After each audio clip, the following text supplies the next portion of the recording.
नमस्कार लाडक्या बहिणींनो, मुख्यमंत्री माझी लाडकी बहीण योजनेमधील पात्र सर्व लाभार्थी लाडक्या बहिणींना आपली ई-के-वाय-सी करणे शासनाने बंधनकारक केलेले आहे.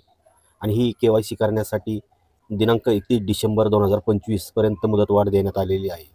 परंतु यामध्ये पुष्कळ अशा लाभार्थी महिला आहेत की ज्यांचे वडील नाहीत किंवा पती नाही, त्यामुळे त्यांना त्यांची ई-के-वाय-सी करता आलेली नाही. आणि या बाबीचाच विचार करता शासनाने या लाडक्या बहिणींना ई-के-वाय-सी करण्यासाठी पर्याय उपलब्ध करून देण्यात आलेला आहे. आणि याद्वारे पात्र लाभार्थी लाडक्या बहिणी आपली ई-के-वाय-सी ही ऑफिशियल वेबसाईटवर जाऊन आधार क्रमांकाने आपली ई-के-वाय-सी करू शकतात. त्यानंतर ज्या लाडक्या बहिणीचे वडील किंवा पती हयातीत नाही, त्यांच्या मृत्यूचे मूळ प्रमाणपत्र किंवा जे एकल महिला आहेत, त्यांनी माननीय न्यायालयाच्या आदेशाची मूळ प्रत ही संबंधित स्थानिक अंगणवाडी सेविका यांच्याकडे जमा करायची आहे.